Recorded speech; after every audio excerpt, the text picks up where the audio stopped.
Carnival is a sea of colors, joy, and crowds. Masks cover faces, hide identities, and transform strangers into characters in a never-ending party. But what if, among so many revelers, there was someone who wasn't there to celebrate? Someone who never took off their mask? That night, a young man found something he should never have seen. Something that chose him. Something that followed him through the illuminated streets, amidst laughter and confetti. In the middle of the crowd, among dancers and costumes, he realized it wasn't just a game. It was an invitation. And at Carnival, some dances never end.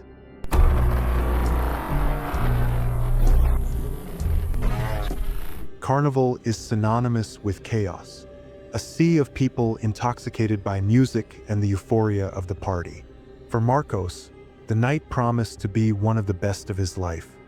He and his friends had traveled to a destination famous for its endless parades and parties that lasted until dawn. The plan was simple: drink, dance, and forget the problems of the world. But that year, there was something different in the air, an unexpected chill. A subtle unease, as if something was out of place in the vibrant reality of the revelry. Upon separating from the group to go to the bathroom, Marcos chose a quieter path, away from the confusion. The narrow streets of the historic center were partially lit by old streetlights, their lamps flickering as if they could go out at any moment. The smell of beer mixed with urine filled the air, and the ground was slippery with the dirt accumulated throughout the day. He quickened his pace, wanting to return to the safety of the crowd soon. It was then that he noticed something unsettling. At the end of the alley, a man was standing motionless. He wore a long, dark coat, but what really caught Marcos's attention was the mask he wore. Golden, shiny, reflecting the little light available. It didn't seem like a common costume. There was something disturbing about the way the man was standing there, without moving, without seeming to be part of the party. Marcos felt a chill run down his spine, but tried to ignore it. It must be just another costume drunk, he thought. Quickening his pace, he looked away and moved on, but something bothered him. The silence. Even there, away from the parades, he should still hear the distant echoes of music and revelers. But now everything seemed muffled, as if the alley itself was sucking up the sounds of Carnival. His heart raced. He looked back, only by reflex, and froze. The man was still there, but now closer. There was no sound of footsteps. Nothing indicated that he had moved, but Marcos knew he had.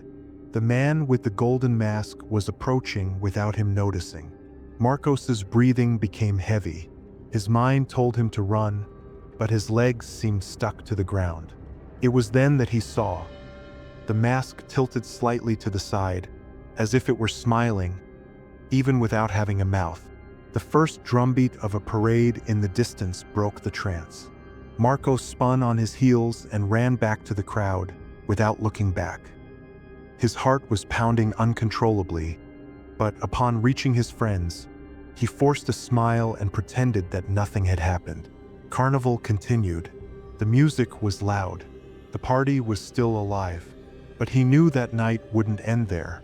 Someone was watching him.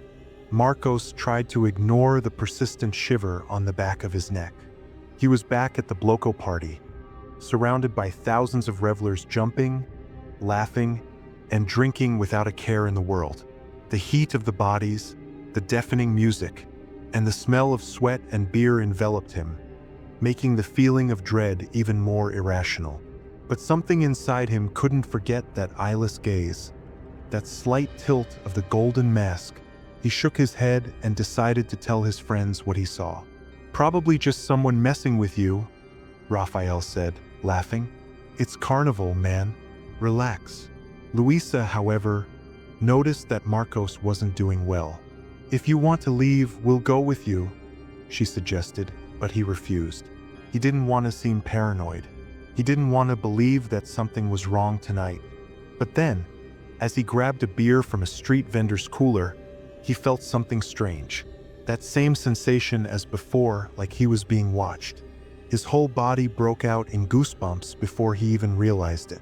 He quickly turned his head, scanning the crowd around him. Nothing, just people in costumes, dancing without a worry. But something was still wrong. His eyes fixed on a point at the end of the street. There, among the people, an empty space opened up, as if no one dared to pass through it.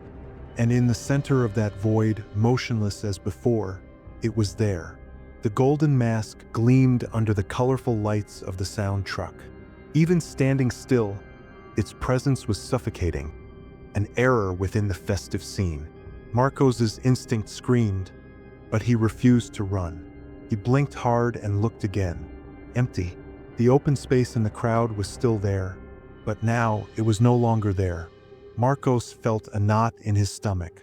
He took a deep breath, trying to calm down, convincing himself that he was seeing things. Maybe it's just exhaustion, he whispered to himself.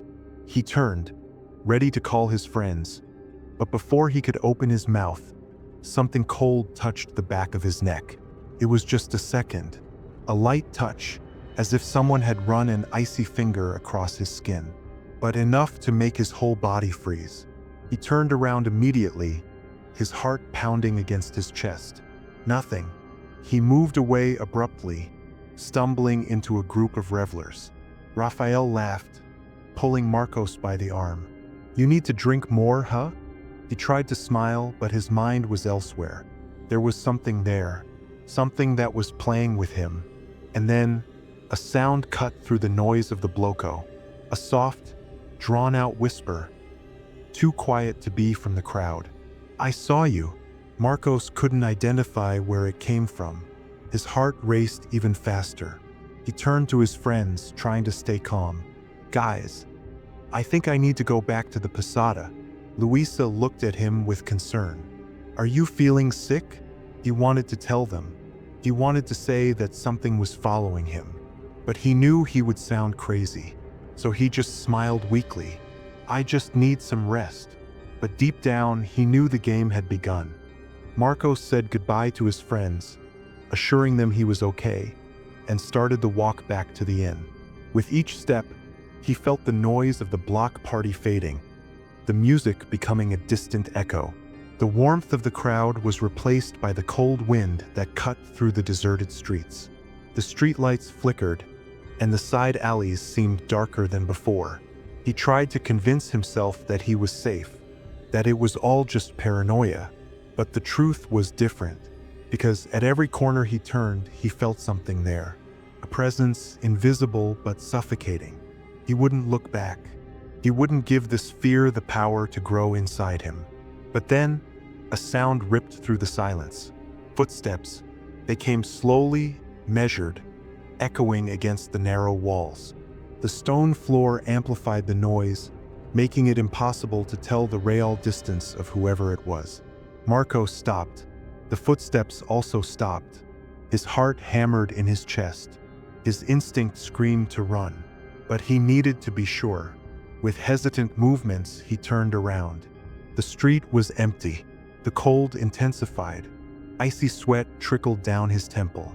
He quickened his pace. He could already see the inn ahead, its dim lights bringing a sense of relief.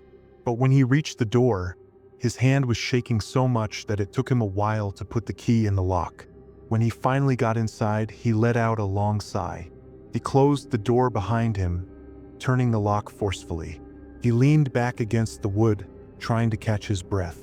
He was safe, or at least he thought he was. In the silence of the dark hallway, he heard it. The same whisper, coming from outside the door. "I saw you." His body froze. His hands tightened against the wood. Everything inside him screamed not to move, not to react, not to confirm to whatever was on the other side that he was listening. The silence dragged on. Marcos tried to convince himself that he had imagined it. But then came the sound that destroyed any hope of relief. The doorknob turned. Slowly, he recoiled, stumbling backward, his eyes fixed on the door, his lungs refusing to draw air. The doorknob stopped. Everything went silent. And then came the knock.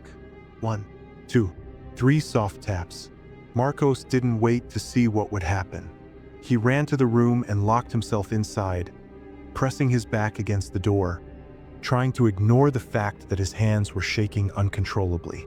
Outside, the hallway fell silent again, but he knew the night wasn't over yet. Marcos stood there, leaning against the bedroom door, feeling his own heart pounding in his chest. His short, ragged breathing made his chest rise and fall rapidly.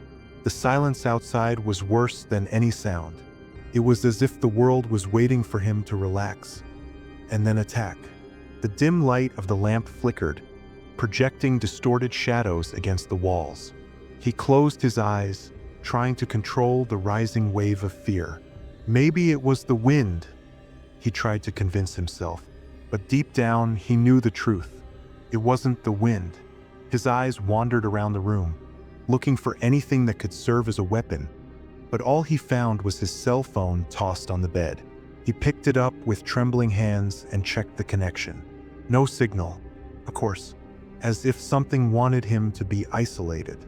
He took a deep breath. He needed to calm down. He looked around again, trying to find something out of place. But then he noticed the window. The thin curtain swayed slightly, revealing a piece of the dark night outside. He didn't remember leaving it open. The cold wind invaded the room, but that wasn't what was making him sweat cold. It was the glass, because in the reflection of the window, he was there. The man in the golden mask, standing, motionless, just a few feet behind Marcos. His breath stopped. His muscles locked up. He didn't want to turn around. He didn't want to confirm what he saw, but the primal instinct screamed louder. In an impulse, he turned around. Nothing. The room was empty. He blinked, panting, turning his eyes back to the window. The reflection now only showed himself, pale, sweating, with eyes wide with pure terror. But then, a detail made his blood run cold. In the corner of the window, right on the edge of his vision, something moved. A pale, bony hand pressed against the glass from the outside. Marcos staggered back, swallowing a scream. His whole body screamed to run, but his legs were paralyzed. The hand stayed there, motionless, as if waiting for some reaction. And then, slowly, it slid down, disappearing into the darkness. Whatever it was no longer in the reflection. Now it was in the real world. Marcos didn't think twice. He grabbed his backpack, kicked what was in the way, and ran to the door. He needed to get out of there. He needed to find his friends. But when his hand touched the doorknob, it was cold, cold as death. Outside the room, the silence was broken. By the footsteps, they were approaching. Marcos stood still, his hands still on the icy doorknob, listening to the footsteps approaching. They were slow, dragging, as if whoever it was enjoying every second of that moment. Or maybe they were just making sure he knew they were coming. He closed his eyes for a second, taking a deep breath. His mind screamed for him to open the door and run, not to wait to see who or what was out there. But his muscles didn't obey. It was as if an invisible weight was on him, sucking away his courage. The footsteps stopped right in front of the door. Marcos's breath caught in his throat. He waited motionless, every cell in his body begging for it to end.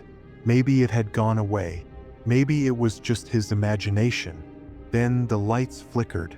The lamp flickered 3 times before going out completely, plunging the room into a suffocating darkness. Marcos let out a low moan, retreating away from the door. In the absolute blackness, he felt something change. The presence. It was in there. The air became heavy, as if the walls of the room had narrowed. A strong smell filled the air, a mixture of rust, damp wood, and something else, something rotten. He tried to control his breathing, but it was useless. Terror was a hungry animal inside him. Then came the sound, low, dragging, like fingernails slowly scraping across the wooden floor. And after it, the whisper, "I saw you." Marcos didn't think. He threw himself against the door, unlocking it with a desperate yank. He dashed out into the hallway, not caring about the noise, not caring about anything. He needed to get out of there. The hallway was dark, but the exit was just ahead. He ran, his body moved only by the primal instinct of survival. But as he passed the mirror on the wall, the golden mask was there.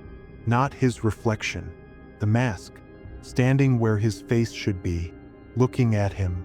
Marcos screamed, tripping and falling on the cold floor. His body hit the wood hard, and for a second, everything was confused. He turned over, trying to get up, but then he heard the footsteps again. They were running now, coming straight for him. He didn't wait. He crawled across the floor, reaching the stair railing and going down any way he could, almost falling in the process. The whisper returned, closer than ever. "I saw you, and now you see me too." The sound seemed to come from all sides, echoing through the empty hallway. But Marcos knew. He knew he wasn't alone anymore. Marcos ran through the inn's reception area without looking back. His bare feet made noise against the cold floor, but he didn't care. The only thing on his mind was getting out of there, escaping. The inn's door was ajar. He lunged forward, bursting through the entrance without hesitation, feeling the cold, early morning air hit his sweaty face. But as he stepped onto the street, something made him stop. The city was silent. There was no more music, no party sounds, no distant laughter, no echoing drums. The city, which just minutes before had been vibrating with the energy of Carnival, now seemed dead. He looked around, trying to find someone, anyone, but the streets were empty. The dark alleys stretched like open mouths, swallowing any trace of life. The streetlights were still on, but their lights flickered intermittently, casting dancing shadows on the walls of the old mansions. His chest rose and fell rapidly. This wasn't normal.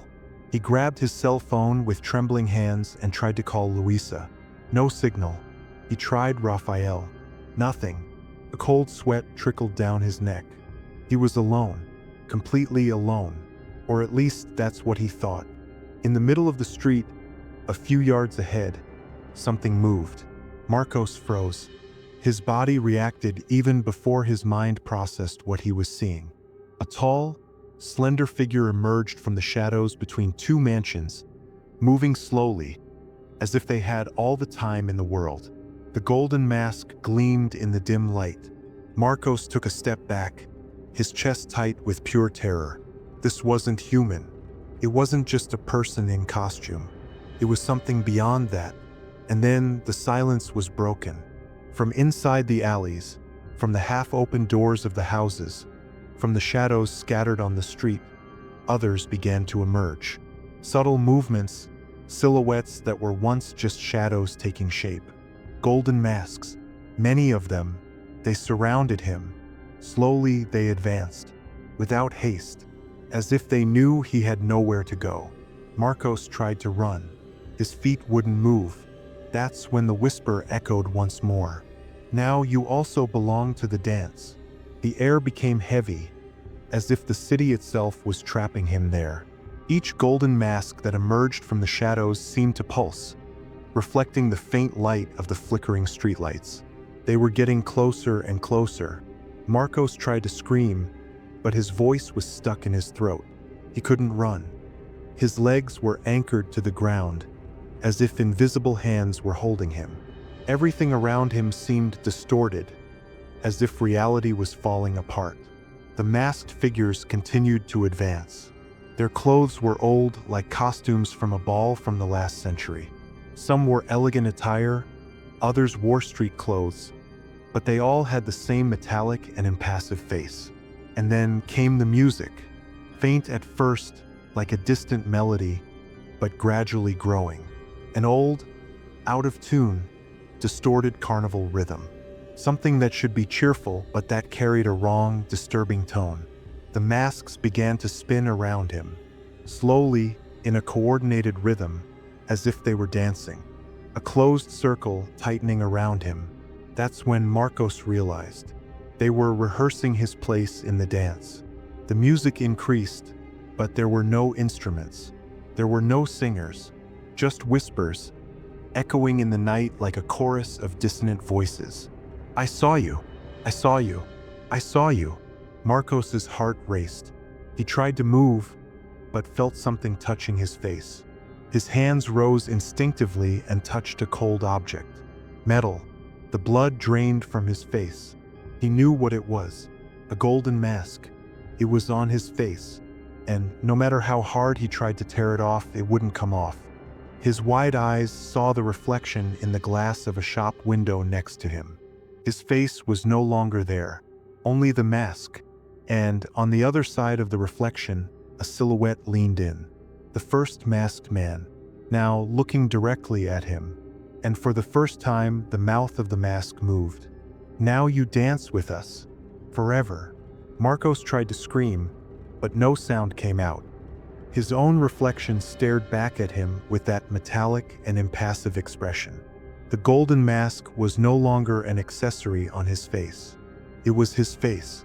His fingers scratched the cold surface, trying to remove it, but it was useless. With each attempt, a sharp pain radiated from his skin, as if they were sewing the metal to his flesh.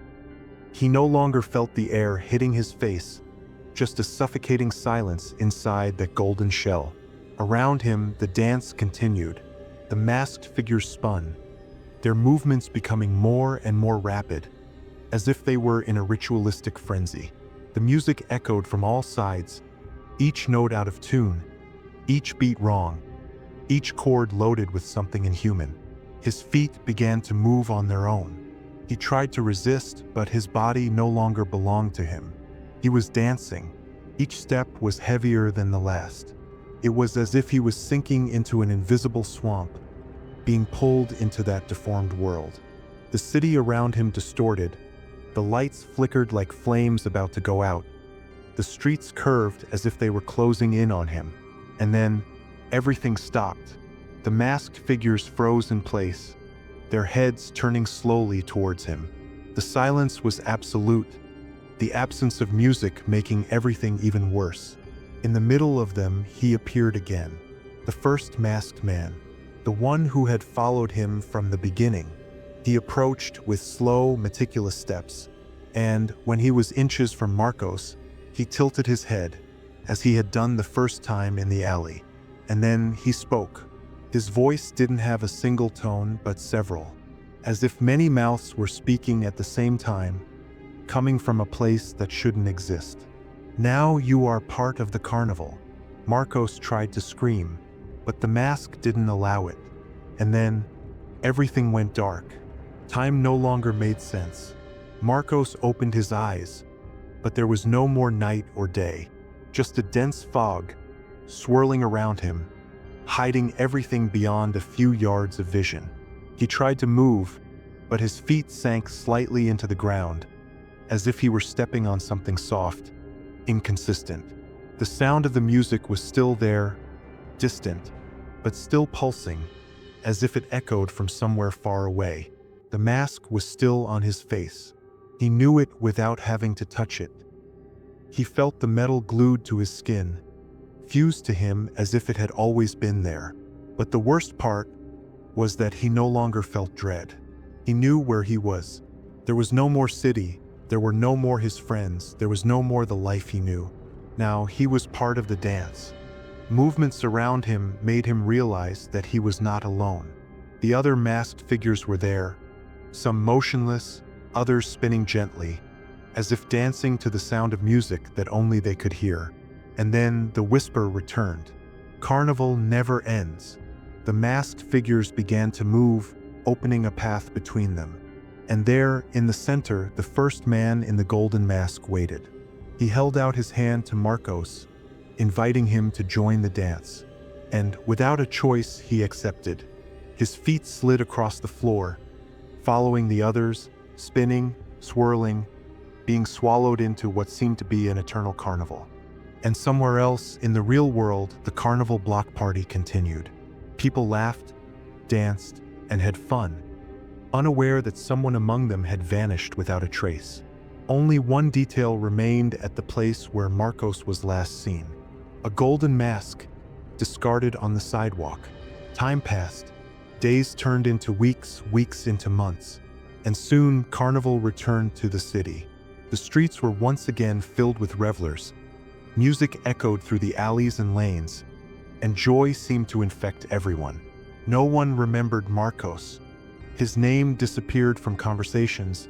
His story was forgotten like so many others lost in the chaos of the party.